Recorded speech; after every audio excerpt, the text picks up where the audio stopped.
pancreatic cancer, stage 3. Life expectancy, 1 year.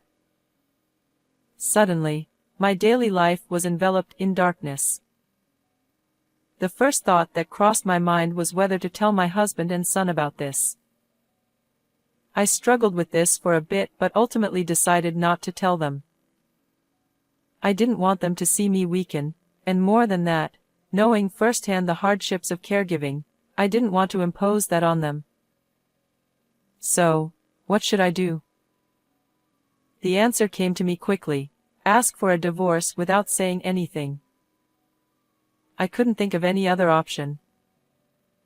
And so, I began what is commonly known as end-of-life planning without telling them anything.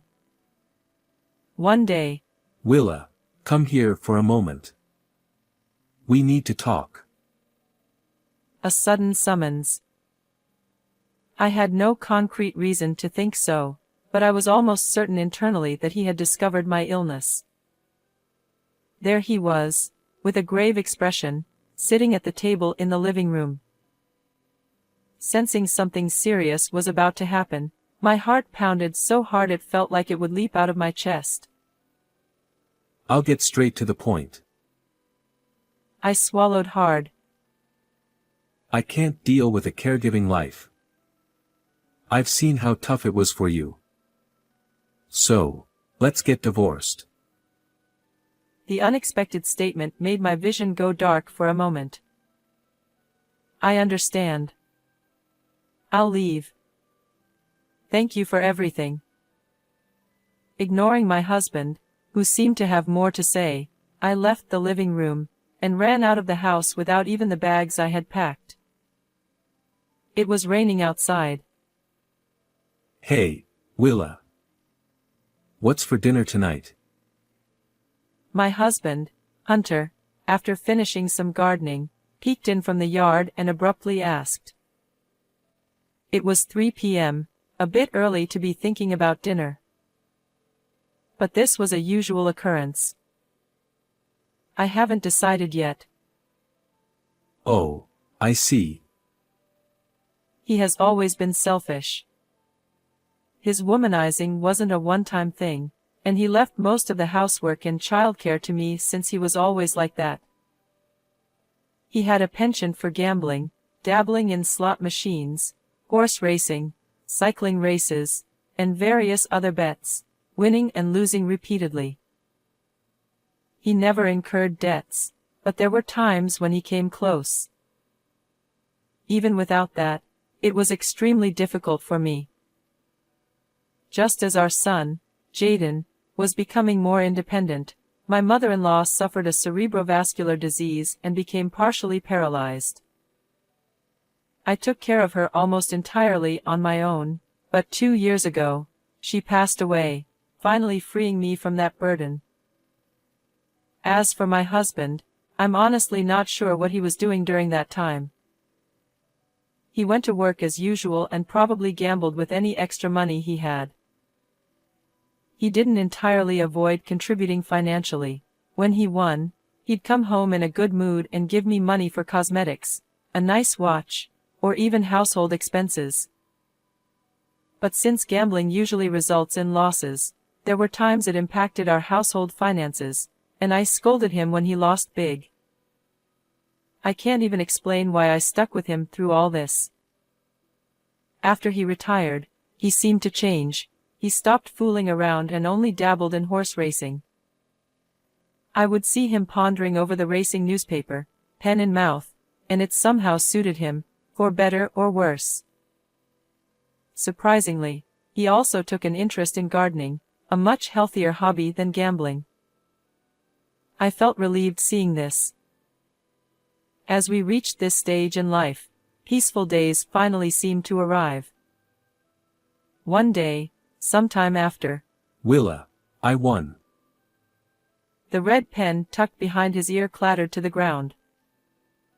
What? What happened? His loud voice made me shout back. I hit the trifecta. $1,000.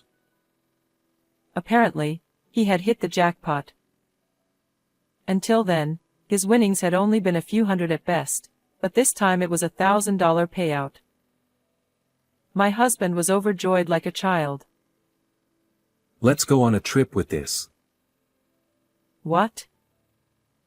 A few days later, he cashed out and returned home with a significant amount of money.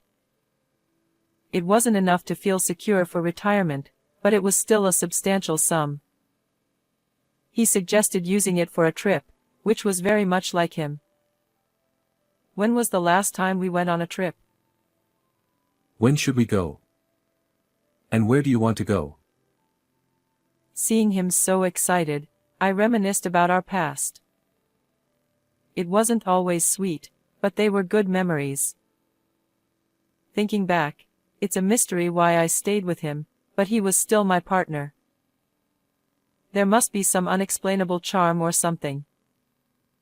Anywhere is fine. I don't have any specific plans. All right, I'll decide then. He deftly handled his smartphone. I never got the hang of it and could only use the basic functions, but he had mastered it. How about going abroad? At our age, that's a bit too much. Really? Okay, then domestic it is. It didn't seem like him, but I didn't mind. I was a bit happy thinking we could finally relax and enjoy some quiet time together. This trip would be a good opportunity to discuss our future. He had mellowed out, so he probably wouldn't suggest anything outrageous. A week before the trip, while preparing, I suddenly felt a strange sensation in my body. An intense pain simultaneously crushed me from both my abdomen and back. Almost at the same time, blackness crept in from the edges of my vision, quickly enveloping everything. When I regained consciousness, my son Jaden's face was in front of me. Jaden. What are you doing here? What am I doing here? You collapsed. According to him, I had passed out in the bedroom and was rushed to the hospital. I recalled that he had said he'd be coming home today. I shudder to think what might have happened if he hadn't been there. The surroundings were noisy with several nurses bustling about. Something serious seemed to be happening.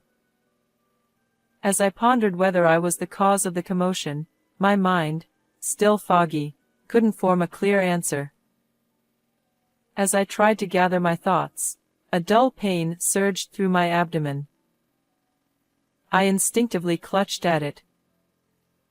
What's wrong? Are you okay? I'm fine, just a bit of pain.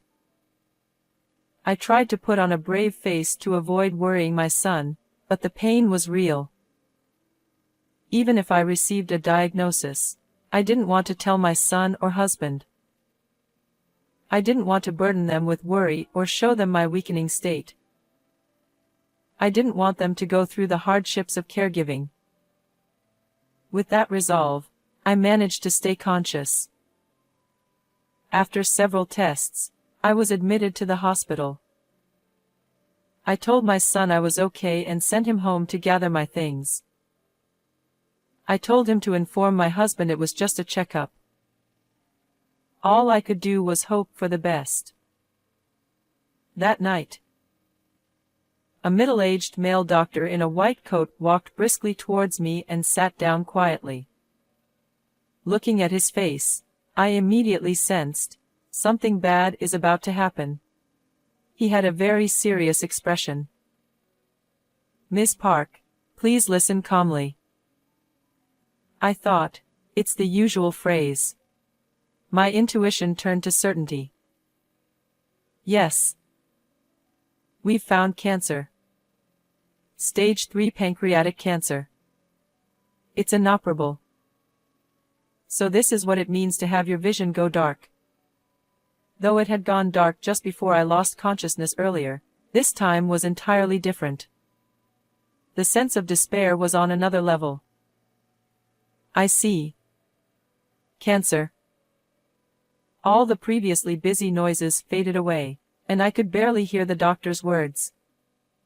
It seemed the hustle and bustle were all about me. "You have a year to live." The prognosis was like an additional blow. While I couldn't hear the surrounding noises, the sound of things collapsing inside me was clear. They fell like a tower of blocks. A year. All my plans for old age, insignificant as they were now ruined. Or rather, old age itself was no longer an option. "I sympathize with your situation." What exactly could he sympathize with? Amidst the confusion and doubt, my baseless anger was directed at the doctor. "You can be admitted immediately, but you probably have things to take care of. For now, we'll manage with medication to slow the progression. Later, we'll consider the types of treatment." For now, all I could say was, "I understand." Later, Hunter and Jaden, despite our strained relationship, came to visit me together. Hey, Willa. Are you okay? "I'm fine. I just fell and got hurt." "You two are overreacting." Though I said that, knowing the truth, Jaden's gaze was piercing. After returning home, I sighed in front of the suitcase I was packing. The first thing that came to mind was whether I should tell them the truth. I pondered briefly but chose not to. So, what should I do next? I quickly found the answer. I would file for divorce without saying anything. This was the only option that came to mind. With that decision, my half-packed suitcase wouldn't go to waste. Thus, I began what is commonly referred to as end-of-life preparations without telling them anything. Since the trip was postponed, most of my luggage remained as it was. Hunter initially seemed disappointed but accepted the situation, keeping his feelings to himself. One day, as I was secretly packing to leave, Hunter appeared in the bedroom. "Willa, come here for a minute. We need to talk." A sudden call. Though I had no proof, I was almost certain inside. Could it be that my illness was discovered? Hunter sat seriously at the table in the middle of the living room. Feeling this was no ordinary situation, my heart raced as if it would leap out of my chest. "I'll get straight to the point." I swallowed nervously. "I can't handle a caregiving life. I saw how hard it was for you. So, let's get a divorce." His unexpected words made my vision almost go black again. Did he hear it from Jaden? Or did he somehow find out about my illness and use it as a reason to ask for a divorce? Though I knew he had always been selfish, I never thought it was to this extent. Simultaneously, I realized my decision was not wrong. After all, this was my original plan. Facing his rejection gave me a strange sense of relief. "I understand. I'll leave. Thank you for everything." Ignoring my husband who seemed to want to say more, I left the living room and ran out of the house. It was raining outside. Though I left with great determination, I had no place to go. I hadn't taken the prepared suitcase, only the smartphone I barely knew how to use. I even left my wallet. Moreover, the rain, which was moderate when I left, was now a downpour. I watched it from under a wisteria vine in the park. What should I do? Going back would be humiliating, but even staying at a business hotel or being admitted again required a wallet. I was disappointed in myself for forgetting such an obvious thing in my rare moment of anger. What if I had another attack here? The park was empty on a weekday afternoon. Normally it would be filled with children and their parents, but now the rain was the only sound. No one would pass by. Despite my intentions, my anxiety grew.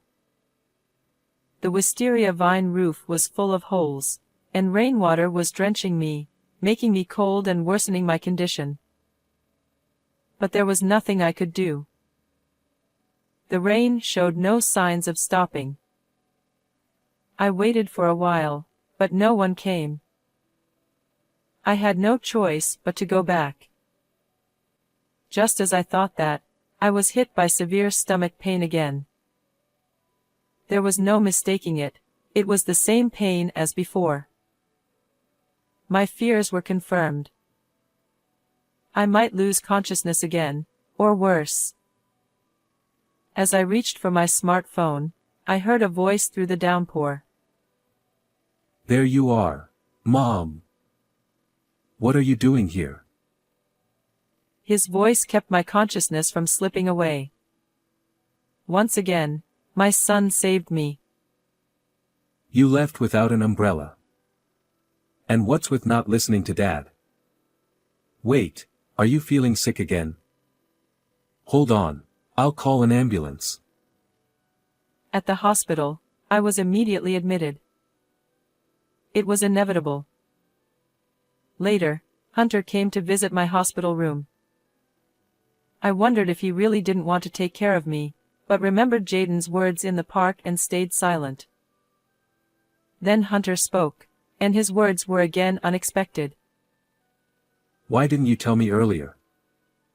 Since when? I didn't understand what he was saying and opened my mouth. You don't want to take care of me, right? Why did you come if we're getting a divorce? What? I never said that. I suppressed my rising anger. This was a hospital, not home.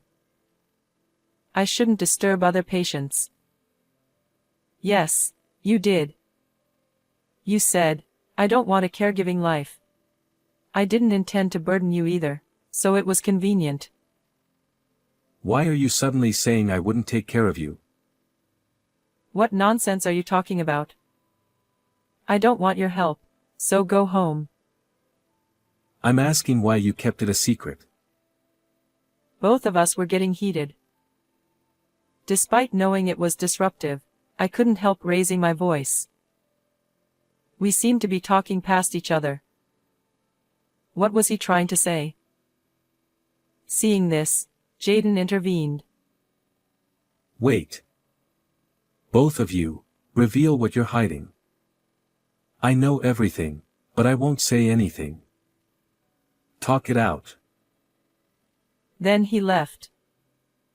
I had no idea what was happening but explained my current condition honestly and calmly. Stage 3 pancreatic cancer. I see. What about you? What are you hiding? I was told I have lung cancer. 6 months to live, maybe 10. What a shock. So what did he mean by those words earlier? You took care of my mother. I couldn't do anything. I didn't want to cause you more trouble. That's why I said I couldn't live a caregiving life. I had no idea you had cancer too. Upon hearing my husband's confession, my emotions were a tangled mess, but the first thing I thought was, this is beyond a lack of communication. If he had explained things properly, we wouldn't have ended up discussing this in the hospital room. Then, you should have said it more clearly. I am sorry. I didn't want to keep you tied down to me even at this age. So, I thought we could go on a big trip and then I'd tell you everything. I wanted you to do what you love rather than take care of me. After a pause, he continued. But I never expected you to get cancer too. What are the odds?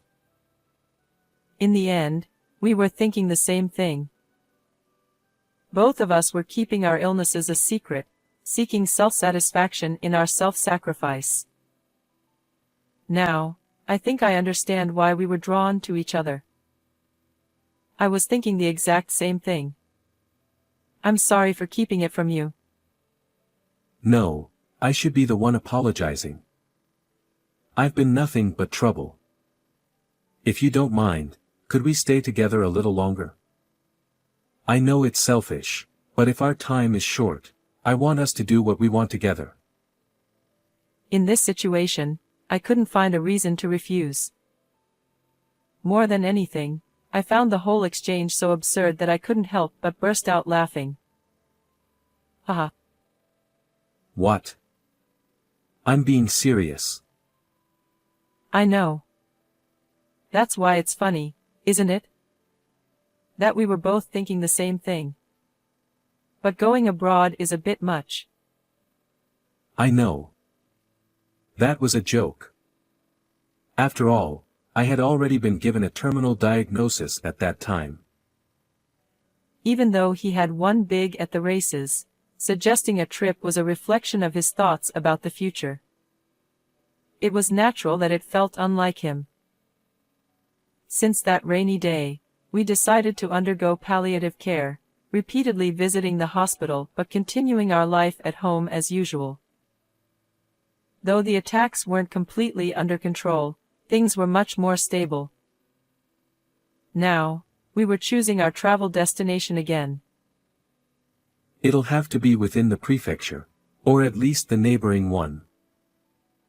While my husband deliberated, I was looking for a hospice, not a travel destination. We both agreed that we didn't want to burden our son and decided to enter a hospice together. After the trip, we would move to a new place. This trip marked the beginning of a new journey in two ways. A final one-night, two-day trip just for the two of us. We visited famous places and took a break at a restaurant. Enjoying fresh seafood in the afternoon, we settled scores about each other. I'm sorry for all the trouble I caused when we were young. Not just when we were young. Even recently, your lack of communication nearly made me catch a cold. I said I'm sorry. And it's not just me. You were planning to leave without saying anything. That was too secretive. I knew how hard caregiving could be, so I didn't want you to do it. So, it's the same for both of us. I didn't want you to go through it twice. But thanks to Jaden, we managed to have an honest conversation and it turned out well. It's all good in the end, right? No matter what, our conversations inevitably drifted back to the recent significant events. My husband had always been reckless with gambling and selfish. When he suddenly asked for a divorce, I thought his selfishness had reached its peak. But when I looked back, it was clear that we weren't communicating properly, and it ended up causing our son trouble. If we didn't reflect on this, what else was there to reflect on? I didn't understand everything, but at least back then, despite his lack of words, he was thinking about me. That alone made me a bit happy. So, I wanted to go on one last trip with you, but is there anything you want to do? My husband asked, munching on seafood. He didn't look like a terminal cancer patient at all. I took his question seriously. Horse racing. Huh? I want to try horse racing. A week before entering the hospice, we went to a nearby racecourse. Barring something unusual, this would likely be our last outing together. Are you really going to bet? Yes, I'm serious. Even so, it wasn't about winning or losing. I just wanted to experience gambling. On the other hand, I also wanted to understand why my husband found it so engaging. Which horse? Are you going to pick one yourself? My husband, with his usual serious look, had a red ballpoint pen tucked behind his ear and a folded racing paper. He was aiming to win as usual. Of course. They say beginner's luck comes from choosing a name you like, right? It's a common saying. Ha, then pick whichever you like. At this point, placing small bets wouldn't be fun, so I decided to go big and chose a trifecta. Maybe we're alike in some ways. The fanfare blared, and the crowd roared. Just feeling this excitement was worth the trip. No way. The announced numbers and their order seemed familiar. Let me see that. There was no need to check the results.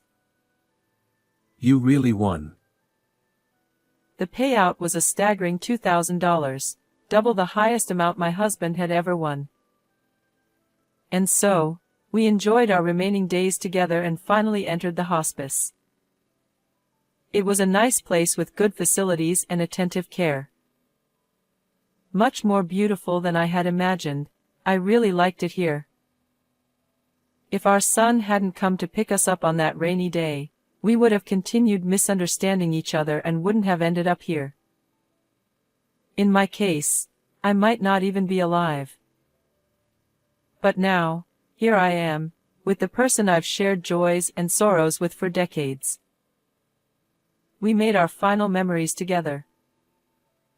It was the best possible ending. It's a nice place. I'm not settled in yet. But I guess I will soon. As he muttered to himself, I could sense the emotions behind his words, because I was in the same position. How much longer do we have to live? I felt the same way. If we weren't together, the fear would have been overwhelming. But now, it wasn't. According to the doctor, my husband was likely to go first. But that didn't mean I could let my guard down. If I left him alone, who knows what would happen? I had to live to the fullest to make sure I didn't leave my unreliable husband behind. His selfishness was worse than cancer and wouldn't change, so he would probably go before me. Ideally, I'd like him to live longer, but it would be fine either way. I'm used to his selfishness. And then, the morning came. Despite being given a 10-month prognosis, my husband fought cancer for a year. Unlike that day, the sky was clear and bright. With such good weather, he wouldn't lose his way to his destination. Willa. I'm sorry for all the trouble I caused. My husband, bedridden, had become emaciated over the past year. It was a sight hard to bear. What are you saying now? We settled this long ago. I see. Thank you. Thank you too. My eyes welled up. Trying to hold it back made my chest hurt. Realizing this was really goodbye, emotions surged. But I would soon follow him. Thinking that made my heart feel a bit lighter. We would meet again soon, after all. Dad. You did well. Rest in peace. Good night. I'll be there soon. With our son, the doctor, and caregivers watching, the fanfare for his final race sounded. How did you like this story? Don't forget to subscribe to the channel. See you in the next video.